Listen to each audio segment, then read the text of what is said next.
Hello viewers, তোমাদের সকলকে স্বাগত জানাচ্ছি ফান স্টাডিজ উইথ ট্রিক্স চ্যানেলে। আমরা যে প্রাচীন ভারতের ইতিহাসের যে অধ্যায়ভিত্তিক ক্লাস চালু করেছিলাম তার একটি ক্লাস, যেগুলো তোমাদের আসন্ন যে সমস্ত পরীক্ষা আছে কেন্দ্র বা রাজ্য স্তরের, সেই সবের ক্ষেত্রে সামান্যভাবে উপযোগী হবে। তো কোনো রকম দেরি না করে চলো ভিডিওটা শুরু করি। অবশ্যই তোমরা পারলে চ্যানেলটাকে সাবস্ক্রাইব করে নিও আর ভিডিওটাকে একটা লাইক করে দিও। চলো শুরু করি। প্রথম প্রশ্ন হচ্ছে কি আলোচনা করছি সেটা বলে দিই আজকে, কি বৈদিক সভ্যতা নিয়ে। ঠিক আছে, তো বেদের সংখ্যা কটা? বেদের সংখ্যা হচ্ছে কটা? 4টি। ঠিক আছে, বেদ কথার অর্থ কি? বেদ কথার অর্থ হচ্ছে জ্ঞান। পরীক্ষা এটা দেয় খুব। বৈদিক যুগকে কয় ভাগে ভাগ করা আছে? কয় ভাগে ভাগ করা হয়েছে? সেটা হচ্ছে কি 2 ভাগে ভাগ করা আছে। ঠিক আছে, নেক্সট হচ্ছে বৈদিক যুগের প্রধান দেবতা কাদের বিবেচনা করা হতো? কাদের? ইন্দ্র, অগ্নি আর কি সোম, এই যে 3 দেবতা, এটা হচ্ছে বৈদিক যুগের প্রধান দেবতা হিসেবে বিবেচনা করা হতো। প্রাচীনতম বেদ কোনটা? সেটা হচ্ছে কি ঋগ্বেদ। ঋগ্বেদের কয়টি মণ্ডল আছে? ঋগ্বেদের মণ্ডলের সংখ্যা হচ্ছে 10টা। ঋগ্বেদের কয়টি শ্লোক আছে? শ্লোক কটা আছে? 1028টি শ্লোক আছে কোথায়? ঋগ্বেদে। নেক্সট প্রশ্ন হচ্ছে কি ঋগ্বেদের সবচেয়ে গুরুত্বপূর্ণ দেবতা কে ছিলেন? ইন্দ্র। ঋগ্বেদের নবম মণ্ডল কোন দেবতাকে উৎসর্গ করা হয়েছে? সোম। Very important. ঋগ্বেদের নবম মণ্ডল কোন দেবতাকে উৎসর্গ করা হয়েছে? সেটা হচ্ছে সোম। ঋষি বিশ্বামিত্র কর্তৃক রচিত গায়ত্রী মন্ত্রটি ঋগ্বেদের কোন বিভাগে সাবিত্রীকে উৎসর্গ করা হয়েছে? কী হবে? সেটা হচ্ছে কি তৃতীয়। ঠিক আছে, নেক্সট হচ্ছে কোন বৈদিক গ্রন্থে বর্ণ শব্দটি প্রথম উল্লেখ করা হয়েছে? কোন বৈদিক গ্রন্থ? সেটা হচ্ছে কি ঋগ্বেদ। ঋগ্বেদের মূল লিপি কী ছিল? ব্রাহ্মী। ঋগ্বেদে উল্লেখিত অঘন্য শব্দের অর্থ কি? গরু। Very important. অঘন্য শব্দের অর্থ কি? গরু। বা এই অঘন্য শব্দটা কথায় তোমরা আলোচনা করা হচ্ছে বা কথায় তোমরা উল্লেখ করা আছে, সেটা হচ্ছে কি ঋগ্বেদে। ঋগ্বেদের অধিকাংশ মন্ত্র কোন দেবতার প্রশংসায় রচিত? কী হচ্ছে? ইন্দ্র। Very important. ঋগ্বেদের অধিকাংশ মন্ত্র কোন দেবতার প্রশংসায় রচিত? সেটা কী হবে? ইন্দ্র। বুঝেছ? নেক্সট হচ্ছে ভারতীয় বৈদিক সভ্যতার উৎপত্তি কোন নদীর তীরে বলে মনে করা হয়? কোন নদীর তীরে? সেটা হচ্ছে কি সরস্বতী নদীর তীরে। ঋগ্বেদে কোন নদীকে মাতেতামা, দেবীতামা বা নদীতামা নামে সম্বোধন করা হয়েছে? কী হবে? সেটা হবে সরস্বতী। ঋগ্বেদে ইয়াব শব্দটি কোন কৃষি পণ্যের জন্য ব্যবহৃত হয়েছে? সেটা হচ্ছে কি জব। ঠিক আছে, ঋগ্বেদের যুদ্ধের দেবতা কাকে বিবেচনা করা হয়েছে? ইন্দ্রকে। গায়ত্রী মন্ত্র, ঠিক আছে, গায়ত্রী মন্ত্র কে রচনা করেন? সেটা কী হবে? বিশ্বামিত্র। বর্ণপ্রথা কি প্রাক বৈদিক যুগে ছিল? আচ্ছা, বর্ণপ্রথা প্রাক বৈদিক যুগে কেমন ছিল? সেটা হচ্ছে কি ব্যবসা ভিত্তিক। নেক্সট হচ্ছে ঋগ্বেদে কোন নদীর কথা উল্লেখ আছে? সেটা কী হবে? গঙ্গা, যমুনা আর সরস্বতী, এই 3টি নদীর উল্লেখ কোথায় আছে? ঋগ্বেদে। কোন বেদকে ভারতের সঙ্গীতের উৎপত্তি বলা হয়েছে? কি সামবেদ। সঙ্গীত মানে কি সং ত্যাগ হচ্ছে সাম, এই মনে রাখবে এইভাবে। কোন বেদে যজ্ঞের সূত্র রয়েছে? কী হচ্ছে? যজুর্বেদ। তারপর বলেছে কোন বেদ 2টি শাখায় বিভক্ত? কোন বেদ? সেটা হচ্ছে কি যজুর্বেদ। ব্রহ্ম, জ্ঞান, ওষুধের ব্যবহার, জাদুবিদ্যা ইত্যাদি কোন বেদে বর্ণিত আছে? অথর্ববেদ। Very important. ত্রয়ী কি? ত্রয়ী হচ্ছে কি এই 3টা বেদকে একসঙ্গে ত্রয়ী বলছে। কোন বেদ বেদাত্রয়ের অংশ নয়? সেটা হচ্ছে কি অথর্ববেদ বেদাত্রয়ের অংশ নয়। তারপর বলছে যে বৈদিক যুগে রবি নদী কী নামে পরিচিত ছিল? এটা কি হচ্ছে? রবি নদী পুরুষনী নদী নামে পরিচিত ছিল। পরবর্তী বৈদিক যুগের প্রধান দেবতা কারা? সেটা হচ্ছে কি ব্রহ্মা, প্রজাপতি, বিষ্ণু, শিব, এরা কি হচ্ছে পরবর্তী বৈদিক যুগের প্রধান দেবতা। নেক্সট হচ্ছে লোহার প্রথম প্রমাণ পাওয়া যায় কোথা থেকে? আতরঞ্জি খেদা থেকে। উপনিষদের সংখ্যা কত? 108টা। কোন উপনিষদের সত্যমভাবে জয়তে বর্ণনা আছে? কী হবে? সেটা হচ্ছে মুন্ডক উপনিষদ, যেটা কি হচ্ছে ভেরি ইম্পর্টেন্ট। পুরাণের সংখ্যা হচ্ছে 18টি। প্রাচীনতম পুরাণ কোনটা? মৎস্য পুরাণ। সাংখ্য দর্শন রচয়িতাকে হচ্ছে কপিল, এগুলো দেখবে ইম্পর্টেন্ট। তারপর কি হচ্ছে যোগ দর্শনের রচয়িতা পতঞ্জলি। ন্যায় দর্শনের রচয়িতাকে গৌতম।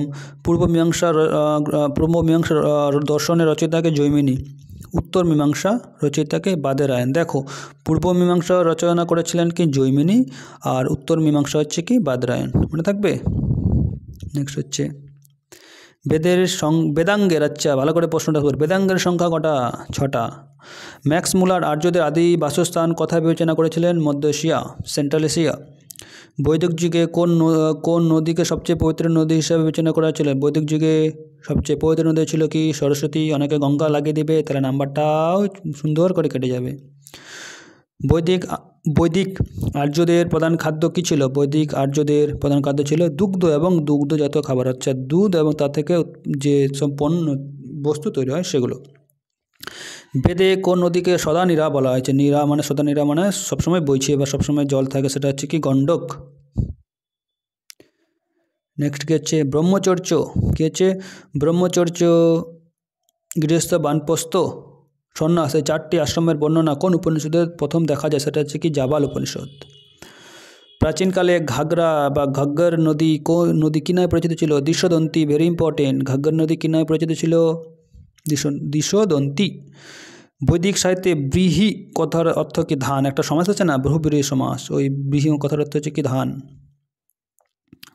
তারপর হচ্ছে কোন বেদকে ধর্মীয় আচারের সাথে সম্পর্কিত? সেটা হচ্ছে কি? যজুর্বেদ বা যজুর্বেদ। চিকিৎসা বিজ্ঞান কোন বেদের উল্লেখ আছে? এটা বলো, কী হবে? অথর্ববেদ। বলছে কোন প্রাচীন ভারতীয় গ্রন্থ দার্শনিক পাঠ হিসাবে বিবেচনা করা হয়? উপনিষদটাকে হচ্ছে প্রাচীন ভারতীয় গ্রন্থ, যেটাকে দার্শনিক পাঠ হিসাবে বিবেচনা করা হয়। কোন ব্রাহ্মণ গ্রন্থ ঋগ্বেদের সাথে সম্পর্কিত? কী হবে? ঐতরেয় ব্রাহ্মণ। নেক্সট হচ্ছে কি প্রশ্ন? সেটা হচ্ছে বৈদিক যুগে রাজারা তাদের প্রজাদের কাছ থেকে যে কর আদায় করতেন তাকে বিধত বলে। তাকে কি বলা হতো? কি উল্টাপাল্টা হয়ে গেছে এটা, সরি, এটা তাকে বলে কি? সেটা বলতে হচ্ছে বলি। কোন বেদে বর্ণ ব্যবস্থা সম্পর্কিত পুরুষত্বের বর্ণনা পাওয়া যায়? সেটা হচ্ছে কি? ঋগ্বেদ। কি বেদাঙ্গ নামে পরিচিত উপনিষদ? অথর্ববেদে কয়টি কাণ্ড আছে? কটা? 20টি কাণ্ড। তারপরে প্রশ্ন, লোহা প্রথম কোন যুগে ব্যবহৃত হয়? সেটা হচ্ছে কি? পরবর্তী বৈদিক যুগে। গোপদ ব্রাহ্মণ কি সম্পর্কিত? এটা হচ্ছে কি? অথর্ববেদ থেকে নেওয়া। বলছে কোন বেদে ঐন্দ্রিজালিক মায়া বশীকরণের ব্যবহার আছে? মায়া আর বশীকরণ কী হবে? অথর্ববেদ।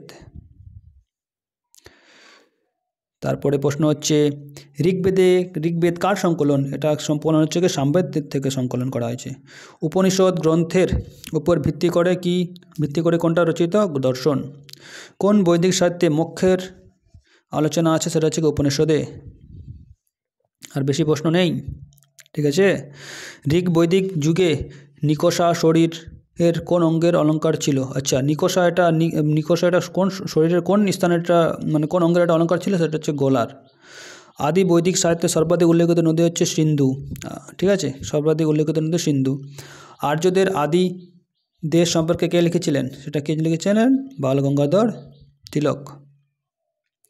ভেরি ইম্পর্টেন্ট প্রশ্ন একটা। বিখ্যাত 10 রাজার যুদ্ধ কোন নদীর তীরে সংঘটিত হয়েছিল? কি? রবি। আর প্রাচীনকালে রবি নদীকে কি বলা হতো? পুরুষণী। তারপরে প্রশ্ন হচ্ছে ভারতের কোন স্থানে খননকালে লোহা ধাতুর চর্চা প্রাচীনতম প্রমাণ পাওয়া যায়? সেটা হচ্ছে কি? আতরঞ্জি খেরাতে। বগাজকই গুরুত্বপূর্ণ কারণ কি হচ্ছে? এখান থেকে প্রাপ্ত শিলালিপিতে বৈদিক দেবদেবীর নাম পাওয়া যায়, এই জন্য বজাক্কই গুরুত্বপূর্ণ। তারপরে প্রশ্ন হচ্ছে খ্রিস্টপূর্ব 14 শতকের একটি শিলালিপি যাতে ইরান থেকে ভারতে আর্যদের আগমন তথ্য রয়েছে, সেটা হচ্ছে কি? বজাক্কই শিলালিপি। নেক্সট প্রশ্ন আর কয়েকটা আছে। তারপরে হচ্ছে কি? তমস মা জ্যোতির্গময়, মূলত উক্তিটা কোথায় পাই আমরা? এটা হচ্ছে উপনিষদে। কি? তমস মা জ্যোতির্গময়। মহাভারত মূলত কোন রূপে পরিচিত? মহাভারতটা কি কোন রূপে পরিচিত? সেটা হচ্ছে কি? জয় সংহিতা, ঠিক আছে। মহাভারতটা আমরা কি আরেকটা কি নামে পরিচিত? সেটা হচ্ছে জয় সংহিতা। বৈদিক যুগের শুরুতে কাকে গুরুত্বপূর্ণ মূল্যবান সম্পত্তি বলে বিবেচিত করা হচ্ছে? গরু। যার কাছে গরু যত থাকবে সে কী হবে? তত বেশি ধনবান। তারপরে প্রশ্ন হচ্ছে কি? জীবিকা অর্জনের জন্য যে শিক্ষক বেদ এবং বেদাঙ্গ শিক্ষা দিতেন তাকে কি বলা হতো? তাকে বলা হতো কি? উপাধ্যায়। গোত্র শব্দটি প্রথম কোন বেদে ব্যবহৃত হয়েছিল? কি? ঋগ্বেদ। কোন উপনিষদের আক্ষরিক অর্থ সাদা ঘোড়া? কী হবে? কোন উপনিষদের আক্ষরিক অর্থ সাদা ঘোড়া? সেটা হচ্ছে শ্বেতাশ্বতার উপনিষদ। শ্বেতাশ্বতার উপনিষদের আক্ষরিক অর্থ হচ্ছে কি সাদা ঘোড়া বা হোয়াইট হর্স। ঠিক আছে, নেক্সট। আর এই যে দুটাই প্রশ্ন। গণ্ডক নদী প্রাচীনকালে কী নামে গণ্ডক নদী প্রাচীনকালে কী নামে পরিচিত ছিল স্থানীয়রা?